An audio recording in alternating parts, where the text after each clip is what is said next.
Hey yo everybody, it is Voltage and we are back with this week's Dragon Ball DAIMA review. This is episode 9. This is going up a day late on Saturday rather than Friday. Please forgive me, I'm very sorry to all of you. Long story short, it's finals and I've been dealing with finals for this week and next week, so the video schedule is a little bit off. Please forgive me, but we're going to keep doing our best. And if you haven't already, check the description down below and come join the Discord. It'll be very fun for you guys to meet each other. Very fun for you guys to meet me. It's a fun little place, and everyone there gets along very nicely, so come join. Anyway, let's get into today's episode. So, when I first got into this episode, or when I saw the preview last week, I didn't think there was going to be much to talk about. I thought it was kind of one of those in-between episodes during like kind of like a downtime as we build up to the next big thing. But it turns out it was actually more full of things than I would have expected. I still think this will be a bit of a shorter review side, but let's talk about, I'd say maybe 3 main portions. First is the resting portion. So the group is going to stay at an inn for the night. Goku's trying to be hidden, so they put the spiked bear hat on him, but he takes it off because it's itchy. They know who he is. They know that he's the guy who beat the Tamagami because that rumor's been spreading, and they want the Dragon Ball, so they steal it, and there's a little bit of a fight scene. Now, this gets us into my first negative with the episode, maybe only negative. Them stealing the Dragon Ball plays out naturally enough, but Goku chases them, and we get an action scene that just seems way too forced. Now, I know Goku likes to play with his food, but they are straight up outspeeding him by tossing this Dragon Ball back and forth, and he's getting mixed by this. I'm not saying the kid needed to turn Super Saiyan, but did he really have this Dragon Ball being passed between him by these two fodder demons that Glorio caught in one lightning move? I feel like it felt like action for the sake of action just to be able to say we had an action shot in this episode. And on top of that, the episode doesn't even need it. Like, it feels like they were just filling time, unfortunately. It's not anything exceptional. We don't learn anything really from it. It's not that cool. It just feels like kind of a waste, all things considered. Real talk. That's what I felt like when I watched it. But the rest of the episode really does get better. So they decide to stay in the hotel and sleep for the night. Goku's on guard duty and he falls asleep. I mean, he's 6. Understandable enough. He wasn't going to make it the whole night, but he tried. And then they set off again. And now we get some of the funnier parts. So apparently, just like Goku's group, Vegeta's group got their plane stolen. And it's because Vegeta was out there boxing like he wasn't supposed to be. He got into a fight, trashed some people just like Goku, and he did it much easier and more efficiently than Goku too, because he doesn't be playing around so much. When they bumped him, and then he picked up his food tray and just kept walking. Turns out those guys stole the plane. And so they asked Goku to come pick them up. Now, this is massively important. One of my fellows, let's just say, a little birdie in my ear. No, real talk. Just somebody I know. Told me that there's this scene that happens where I don't know the dude's name, but the blue furry dude who's been guiding Bulma's group. He talks about how the group could play the zombie game and run out to the forest and try to beat up as many zombies as they can to get turned into a zombie you lose, right? It's a little comedy thing while they're waiting for Goku's group to appear. But Bulma notices on his belt, he has an eyeball, a living eye that he found in the mountains. He just said he found a living eye and put it on his belt. Has the word eye come up? They even give us like a little bit of a special time we're looking at it. Has the word eye come up at all in this series so far of any importance? Oh, yes, it has. And just to make sure you remember it, the very next scene we get is Goma. And what does Goma say? Well, first Goma finds out about the Tamagami and that the kids are here, and he regrets it. He should have wished for what? The evil eye. He should have been wishing for the evil eye first. They specifically remind us about the evil eye in the next scene. Now, they do give a little gap for him to, kind of blow up on Degasu for everything going wrong, but his last words are, I knew my first wish should have been for the third eye. So the theory I was told immediately is that blue animal demon dude is the one who has the third eye. And I think that is perfectly Toriyama. I think that makes a lot of sense to me, to give him this little quirk and then remind us immediately of the evil eye. Seems to me he's got it. Now, where we're going to go with that, we'll see.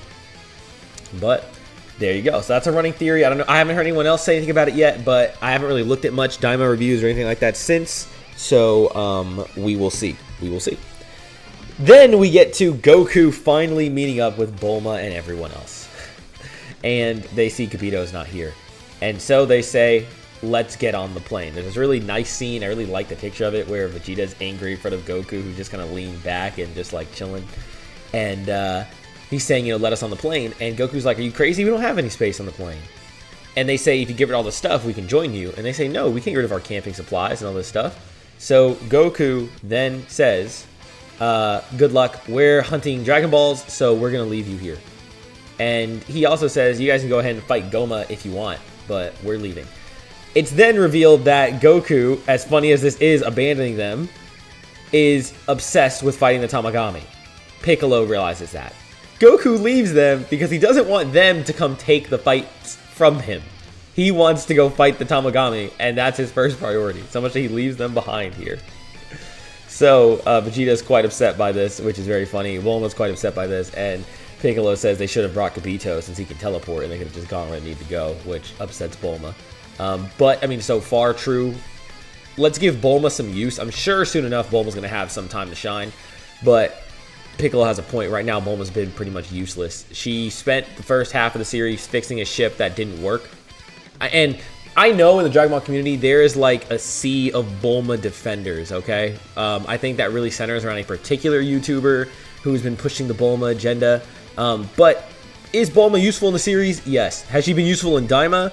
No. And that's just it so far. I mean, we're 9 episodes in. She's done nothing but spend like at least 5 or 6 fixing a ship that didn't work. And then came along for sightseeing and has done nothing of use since getting here. So, you know, we got the second half, though. She's probably going to get her use. And then we get a great scene where the demons who stole their ship show up again, and they want revenge. And not only did they steal the plane, but they want the smoke. And Vegeta whoops ass. He just throttles them. Even Piccolo gets a hit in. I mean, Piccolo punches this dude in the back of the head so hard, his head indents. Take that as you will. And then we got BoJack Horseman over here getting cooked by Vegeta in one punch. So they all get just slapped. I mean, they're super weak. Very easy. And they are able to get the plane back. And then we get to this. I don't know what I titled this review. I've already talked about the second Majin Buu before. But it's probably going to deal with him. Because we get 2 big reveals. The first, they're going to add in one more source to finish off making the new Majin Buu. And so we're going to use a Cyberman seed. Apparently, this woman who made Buu also invented Cyberman. Personally, I don't mind this at all. I think it's a better reveal than her making Buu. Because it, you know, the Frieza Force, I don't believe, you can correct me if I'm wrong. Show me where they say this, but I don't believe it was ever said that the Frieza Force invented Cybermen. It was just a tool that they used. We could have assumed they got it from a planet they conquered. We could have assumed they made it themselves from scientists, but we didn't have any official answer on that. Well, it turns out that the Frieza Force actually has connections because they were able to get these from this woman. She sold them to outsiders. So it could be a merchant who goes between the demon realm and the normal realm and works with the Frieza Force. It could have been Frieza Force people themselves coming to take this. But interesting enough, the Frieza Force either indirectly or directly has connections to the demon realm. Curious if they'll ever use that for something, but the opening is there should they ever decide to use it. But she plants this seed, and she only has 2 left. So funny enough, and this is a hint I didn't catch until I'm making this review. Arinsu says things might not work out, so let's start with just 1, because the woman only has 2 Cyberman seeds left. That seems important to me. People, and apparently the other woman said, you don't trust me, do you, right? But regardless, this to me implies that what we see, her first creation, is either one of 2, or maybe it's going to transform. Now, most people believe it's going to transform. I agree with this because it's a Buu, right? Buu's notorious for his transformations. But you might think there's another one coming. I thought this was possible, but I didn't see the hint where they are saving a Cyberman seed to potentially get another one later. So they plant it and are able to try to control it. And then it is born.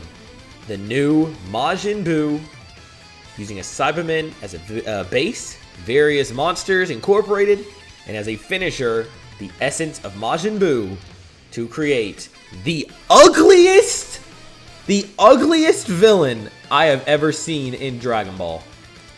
Majin Kuu. And I'm past 10 minutes.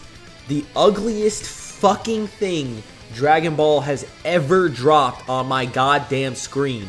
Why does he look like this? It's his face, bro. Like, he looks like a villain out of Dragon Ball Online. Like, not a villain, like a goon you see. Like the Super Cyberman, stuff like that. Like, this, and honestly, characters and fusions like the Cyber King look better. I don't understand why his face looks like that. Him looking similar to a Cyberman is fine, but I think his face just ruins it. He's also in the same stance, more or less, as Kid Buu, showing that this would be the pure form version, but would this not be one of the strongest versions he'll ever get? So, like, some people think he'll transform, but, like, if he's like Buu, this is his form. But he's going to get tested against Tamagami 1, interestingly enough. So we're going to really understand his strength by putting him against the Tamagami immediately. And then Majin Kuu smirks, and he can speak as well. Likely the Arena 2 they incorporated. He can speak. So, you know, do with that as you will. Do with that as you will. It looks like, based on the intro and the title of the next episode, they are going to be entering into the second Demon World next, because it's called Ocean, and based on the opening, the second Demon World has a lot of ocean, but we don't see any, like, cutscenes that seem to imply anything crazy. So, that being said, that's it. General review. I do feel like they wasted a little bit of time that they didn't need to waste, all things considered. I feel like we could have used that time a little more, which is really just the Goku action scene, but it's just a small grievance. Everything else was very good. Love to see the Vegeta action scenes. We got 2 solid ones.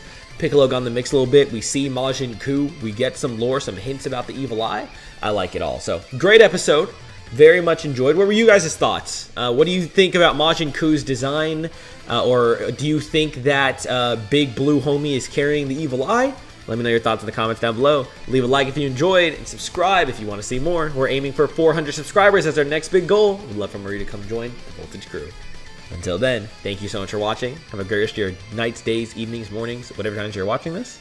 And I'll catch y'all next time. Voltage.